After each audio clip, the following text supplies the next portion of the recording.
नमस्कार, स्वागत है आपका रेड 7 न्यूज में। राजधानी दिल्ली के मालवीय नगर से एक ऐसी खबर सामने आई है जिसने पूरे देश को झंझोर कर रख दिया है। एक होटल और रेस्टोरेंट में लगी भीषण आग ने कुछ ही मिनटों में 21 लोगों की जान ले ली। आग इतनी भयानक थी कि लोग अपनी जान बचाने के लिए खिड़कियों से कूदने को मजबूर हो गए। चारों तरफ चीख पुकार मच गई और देखते ही देखते पूरा भवन धुएं के गुबार में तब्दील हो गया। इस हादसे के कई विदेशी नागरिकों समेत 21 लोगों की मौत हो गई, जबकि दर्जनों लोग घायल हुए हैं। सवाल यह है कि आखिर ये हादसा कैसे हुआ? क्या फायर सेफ्टी नियमों की अनदेखी में 21 लोगों की जान चली गई? और जांच में अब तक कौन कौन से बड़े खुलासे हुए हैं? आए आपको दिखाते हैं मालवीय नगर अग्निकांड की पूरी खास रिपोर्ट। दिल्ली के मालवीय नगर के हौज रानी इलाके में 3 जून 2026 की सुबह हुआ अग्निकांड राजधानी के सबसे दर्दनाक और भयावह हादसों में से एक बन गया। सुबह करीब 8:48 पर एक बहुमंजिला इमारत में आग लगने की सूचना मिली। इस इमारत के बेसमेंट और ग्राउंड फ्लोर पर लेमन ग्रीन नाम का रेस्टोरेंट संचालित हो रहा था, जबकि ऊपर के फ्लोरों पर फ्लोरिश स्टे नाम का होटल और गेस्ट हाउस चलाया जा रहा था। शुरुआत में किसी को अंदाजा नहीं था कि यह आग कुछ ही मिनटों में इतनी भयावह त्रासदी में बदल जाएगी। देखते ही देखते आग ने विकराल रूप धारण कर लिया और घना काला धुआं पूरी इमारत में फैल गया। होटल के कमरों में ठहरे लोग अचानक धुएं और आग के बीच फंस गए। कई लोगों को बाहर निकलने का मौका तक नहीं मिला। ऊपरी मंजिलों पर मौजूद लोग खिड़कियों और बालकनियों में आकर मदद की गुहार लगाने लगे। चारों तरफ चीख पुकार मच गई। प्रत्यक्षदर्शियों के मुताबिक लोग जान बचाने के लिए खिड़कियों से लटक रहे थे और कुछ लोग नीचे छलांग लगाने को मजबूर हो गए थे।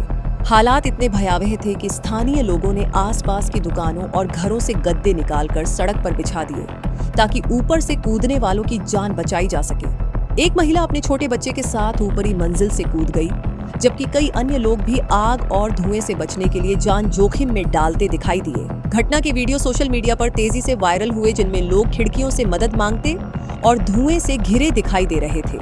आग की सूचना मिलते ही दिल्ली फायर सर्विस की कई गाड़ियां मौके पर पहुंची और राहत एवं बचाव अभियान शुरू किया गया। दमकल कर्मियों को इमारत के भीतर घुसने में भारी मुश्किलों का सामना करना पड़ा, क्योंकि धुआं इतना घना था कि कुछ फीट दूर तक भी दिखाई नहीं दे रहा था। इसके बावजूद फायर कर्मियों, पुलिस और स्थानीय लोगों ने मिलकर दर्जनों लोगों को बाहर निकाला। करीब 37 लोगों को सुरक्षित रेस्क्यू किया गया, जबकि 40 से अधिक घायलों को विभिन्न अस्पतालों में भर्ती कराया गया। बचाव अभियान के दौरान कई पुलिसकर्मी और दमकल कर्मी भी घायल हुए। आग पर काबू पाने और पूरे भवन की तलाशी लेने में कई घंटे लग गए। जब धुआं छंटा और इमारत के कमरों की जांच शुरू हुई तो अंदर का दृश्य बेहद दर्दनाक था। कई लोग कमरों में ही दम तोड़ चुके थे, जबकि कुछ लोग बाहर निकलने की कोशिश में सीढ़ियों और गलियारों में मृत पाए गए। इस हादसे में कुल 21 लोगों की मौत हो गई। मृतकों में बड़ी संख्या विदेशी नागरिकों की भी थी। शुरुआती जांच में सामने आया कि कई विदेशी नागरिक इलाज के लिए दिल्ली आए हुए थे और इसी होटल में ठहरे हुए थे। मृतकों में Nigeria, Liberia, Mozambique, Bangladesh, Somalia और अफगानिस्तान के नागरिक शामिल बताए गए। हादसे के बाद अस्पतालों के बाहर अपने परिजनों की तलाश में भटकते लोगों का दर्द साफ दिखाई दे रहा था। जांच में सामने आया कि जिस इमारत में आग लगी वहां सुरक्षा व्यवस्था को लेकर कई गंभीर सवाल खड़े हो रहे हैं। रिपोर्टों के अनुसार होटल को सीमित कमरों के संचालन की अनुमति थी, लेकिन कथित रूप से वहां करीब 25 कमरे संचालित किए जा रहे थे।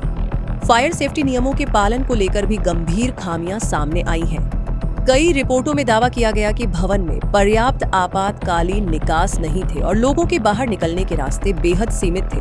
कुछ प्रत्यक्षदर्शियों ने आरोप लगाया कि छत तक पहुंचने का रास्ता बंद था, जबकि कुछ लोगों ने कहा कि बेसमेंट का हिस्सा समय पर नहीं खोला जा सका। यही वजह रही कि आग और धुएं के बीच फंसे लोगों के लिए बाहर निकलना लगभग असंभव हो गया। अंदर से आवाजें आ रही थी रोने की और हेल्प है, क्योंकि जो टफन ग्लास था इनका खुल नहीं रहा था और मेन इनका गेट जो था वो इलेक्ट्रॉनिक था, वो रात में ही बंद कर देते हैं। वो इलेक्ट्रॉनिक जैसे आग लगी इलेक्ट्रिसिटी इनकी कट हो गई, तो उसकी वजह से इनका जो है मेन गेट जो था वो ब्लॉक था। फिर नीचे से ही हमने ईंटें मार के, पत्थर मार के वो शीशे तोड़े थे। कटर से काट के हम नीचे गए, नीचे से हमने पेशेंट को निकाला। मोस्टली फॉरेनर पेशेंट थे वहाँ पे।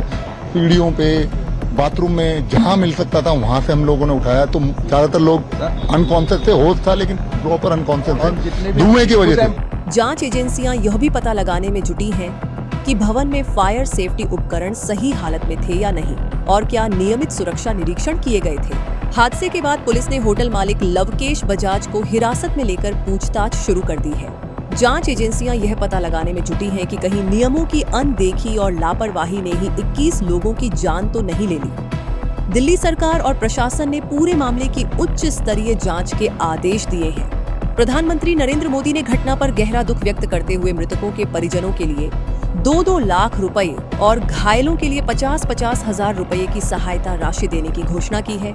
राष्ट्रपति द्रौपदी मुर्मू और दिल्ली की मुख्यमंत्री रेखा गुप्ता ने भी इस हादसे पर शोक व्यक्त किया है। लेकिन इन घोषणाओं और जांचों के बीच सबसे बड़ा सवाल यही है कि आखिर उन 21 लोगों की जान की जिम्मेदारी कौन लेगा, जो एक होटल में सुरक्षित ठहरने आए थे लेकिन जिंदा वापस नहीं लौट सके। मालवीय नगर का यह अग्निकांड अब सिर्फ एक हादसा नहीं बल्कि सुरक्षा नियमों की अनदेखी, कथित लापरवाही और सिस्टम की कमजोरियों का एक बड़ा प्रतीक बन चुका है।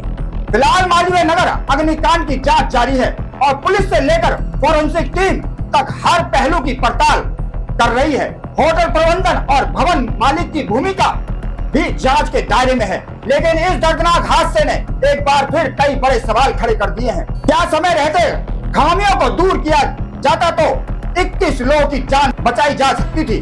और आखिर ऐसा लापरवाही के लिए जिम्मेदार कौन है? इन सवालों के जवाब में जांच के बाद ही सामने आएंगे। फिलहाल 21 लोगों की मौत से कई परिवारों की दुनिया उजड़ चुकी है और पूरा देश इस त्रासदी से स्तंभ है। इस मामले से जुड़ी हर बड़ी अपडेट तक आप तक पहुंचाते रहेंगे। देखते रहिए रेड 7 न्यूज। जय हिंद, जय भारत, वंदे मातरम।